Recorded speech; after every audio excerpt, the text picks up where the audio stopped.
नमस्कार, मैं जितेंद्र चतुर्वेदी। विपक्षी दलों के मेल मिलाप का जो सिलसिला पटना से शुरू हुआ था वो अब बेंगलोर तक पहुंच चुका है।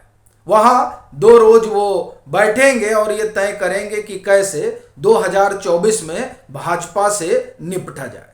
तो दूसरी तरफ दिल्ली में भाजपा अपने सहयोगी दलों के साथ 18 को बैठने जा रही है और वह भी ये रणनीति बनाएगी कि कैसे आगामी लोकसभा चुनाव में तीसरी बार सत्ता में वापसी की जाए। अब ये जो दिल्ली और बेंगलोर में 2 बैठकें होने वाली हैं और एक तो हो रही है, उन बैठकों के से ठीक पहले सी वोटर का एक सर्वे आया है जो चौंका रहा है। खास तौर से उनको जो ये मानकर चल रहे हैं कि अगर मुमकिन हुआ और 450 सीटों पर गठजोड़ बना पाए तो भाजपा को एक कड़ा मुकाबला देते हुए उसे तीसरी बार आने से रोक सकते हैं।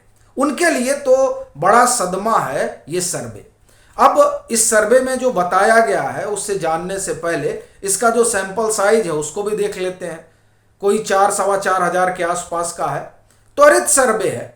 इसमें कई रोचक चीजें निकलकर सामने आई हैं जो दरअसल अरविंद केजरीवाल और नीतीश कुमार के लिए भी बहुत बेहतर संकेत नहीं है।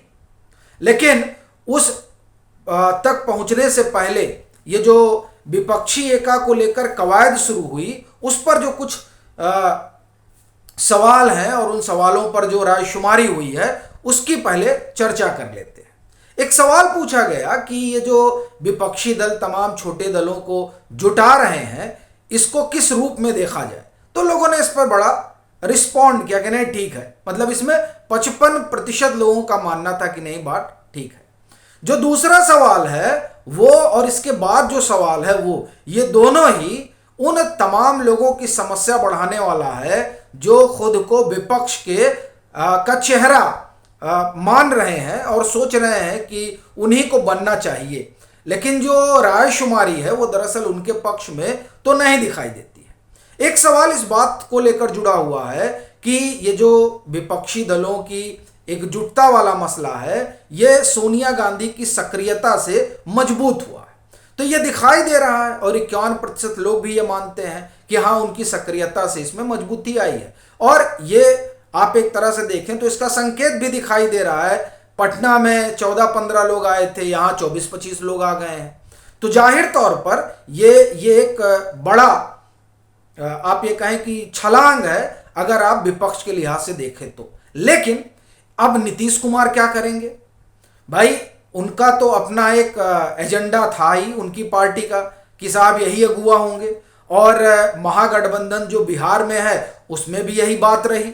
लेकिन यहाँ जो लोगों की रायशुमारी है वो तो ये बता रही है कि नहीं नीतीश कुमार जो है वो विपक्ष को ठीक से एकजुट नहीं कर पाए। वो दरअसल एकजुट सब तब हुए जब सोनिया गांधी सक्रिय हुई। तो इस लिहाज से देखें तब तो नीतीश कुमार का नंबर कट गया। और दूसरा जो सवाल है वो तो अरविंद केजरीवाल का भी नंबर काट दे रहा है, नीतीश का तो कट ही रहा है। दूसरा सवाल क्या है? उसमें पूछा गया कि अगर मान लीजिए राहुल गांधी को राहत नहीं मिलती है तो विपक्ष को किसे आगे करना चाहिए। और उन आगे करने वालों में आपको जानकर बड़ा ताज्जुब होगा कि नाम जो है वो प्रियंका वाड्रा का आ रहा है। 33% लोगों का यह मानना है कि विपक्ष को फिर इन्हें आगे करना चाहिए। और नीतीश कुमार और अरविंद केजरीवाल तो बड़े पीछे चले गए।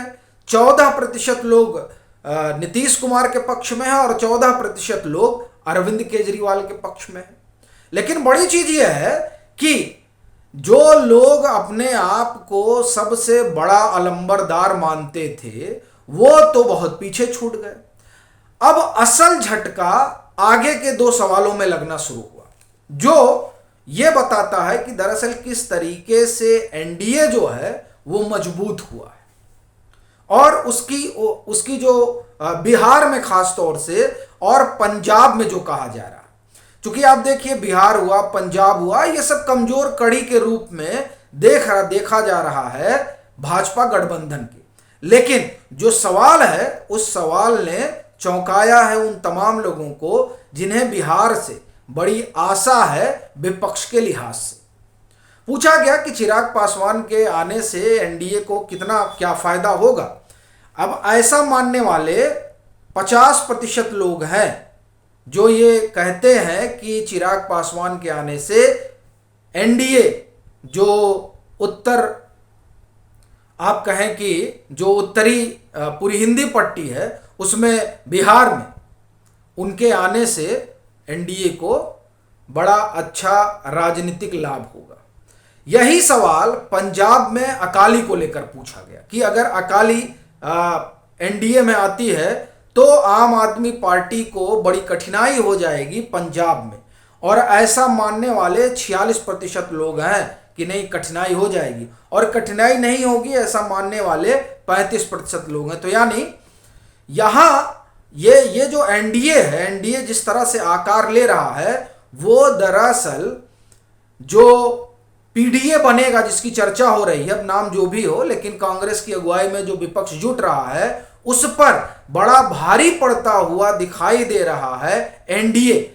हमने आपको 2 सर्वे बताया कि इस सर्वे में जो 2 सवाल है, उन सर्वे ना कहें हम एक सर्वे में जो 2 सवाल है उसमें यह बात निकल कर आई कि एनडीए किस तरह से भारी पड़ रहा है। संख्या के लिहाज से भी देखिए तो जब हम लोगों ने मुझे लग रहा है कि 3-4 बजे चर्चा की थी तब कोई 30 दल एनडीए में आ रहे थे, अब तो पता चल रहा है कि 38 दल आ रहे हैं, इधर 38 और उधर 26, तो 10 से 12 दलों का तो वैसे ही अंतर हो गया।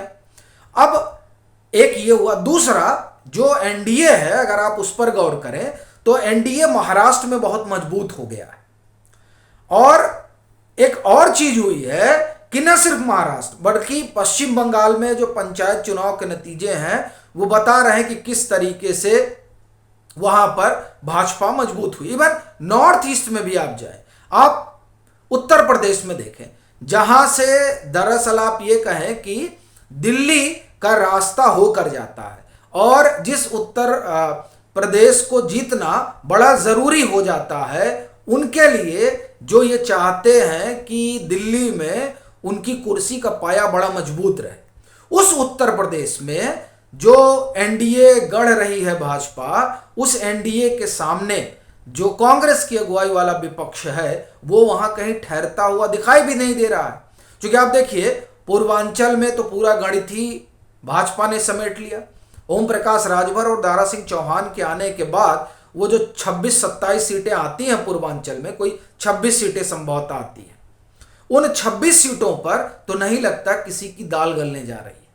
कुछ इसी तरह का कॉम्बिनेशन जो है वो पश्चिम में भी बन रहा है। तो उत्तर प्रदेश तो यूं ही निकल गया विपक्ष के हाथ से। आप बिहार का हमने आपको बताया है कि वहां कुनबे पर कुनबे जोड़े जा रहे हैं। महाराष्ट्र, कर्नाटक में आप देखिए जेडीएस को भाजपा के साथ वो जाएगी, इस तरह के संकेत मिल रहे हैं। आपको एक चीज बताऊं और आपको ताज्जुब भी होगा कि तेलंगाना में भी बड़ा खेल हो सकता है।